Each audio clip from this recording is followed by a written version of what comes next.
DM রূপালী সাধারণ পোশাকে তার ছোট বোন পূজাকে নিয়ে একটি অটোরিকশায় মলে কেনাকাটা করতে যাচ্ছিলেন। পথে চেকপোস্টে এক পুলিশ অটোরিকশাটি থামালো। ইন্সপেক্টর বিক্রম রায় অটোচালকের কাছে কাগজপত্র দেখতে চান এবং ছোটখাটো ত্রুটি ধরে ঘুষ দাবি শুরু করলেন। পুলিশ ইন্সপেক্টর বললেন, তোমার গাড়ির পলিউশন সার্টিফিকেট নেই, চালান কাটতেই হবে। অটোচালক হাত জোড় করে বলল, স্যার আমার ভুল হয়েছে, কাগজপত্র আছে কিন্তু ভুল করে বাড়িতে রেখে এসেছি, কাল সকালেই দেখিয়ে দেব, দয়া করে মাফ করুন।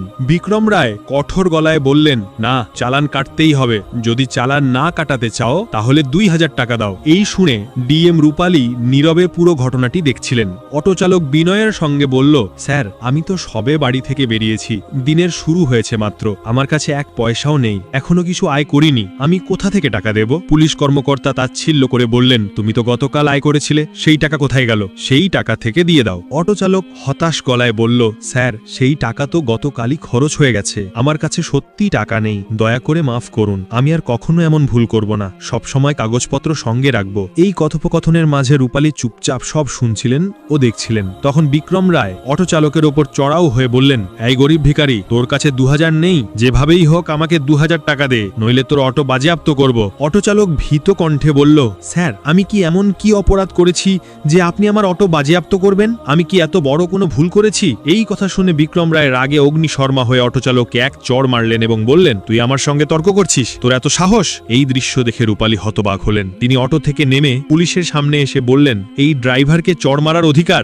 আপনাকে কে দিয়েছে? এটা কোনো সঠিক পদ্ধতি নয়। এই ভাই প্রতিদিন কঠোর পরিশ্রম করে গাড়ি চালায়, এই আয় দিয়েই তার পরিবার চলে, যদি তার কোনো ভুল হয়ে থাকে তাহলে ঘুষ নিয়ে চড় মারবেন এবং অটো বাজেয়াপ্ত করবেন, এটা কেমন আইন? সেই সময় রূপালী গোলাপি সালোয়ার স্যুটে ও সাধারণ চটি পরেছিলেন। তিনি তার বোন পূজার জন্য কাপড় কিনতে মলে যাচ্ছিলেন। পুলিশের মনে হলো তিনি বোধহয় একজন সাধারণ মেয়ে যিনি তাদের সঙ্গে এভাবে প্রশ্ন করছেন। রূপালীর কথা শুনে বিক্রম রায় আরো রেগে গেলেন। তিনি তীক্ষ্ণ সুরে বললেন, তুই আমাকে শেখাবি আমার কি করা উচিত? মাঝখানে কথা বলতে কে বলল?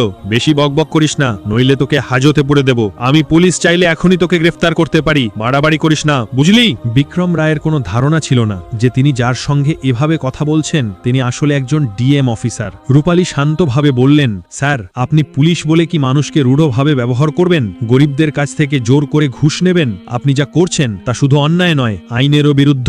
রূপালীর কথা শুনে বিক্রম রায় ক্রোধ সামলাতে না পেরে রূপালীকে একটা চড় মারলেন। তুই আমাকে আইন শেখাচ্ছিস? তখন থেকেই দেখছি তুই অনেক বকবক করছিস, তোর মনে হচ্ছে তুই আমার চেয়ে বেশি আইন জানিস। আর রাগিও না, না হলে তোকে আর তোর বোন পূজাকে জেলে পাঠাবো, এখনই এখান থেকে সরে যা। অটোচালক সব দেখে ভয়ে নিশ্চুপ রইল। রূপালী নিজের রাগ সংযত করলেন, তিনি ইচ্ছাকৃতভাবে নিজের পরিচয় প্রকাশ করলেন না। তিনি দেখতে চাইলেন যে বিক্রম রায় কত দূর যেতে পারেন। কিছুক্ষণ পরে অটো তাদের মলের সামনে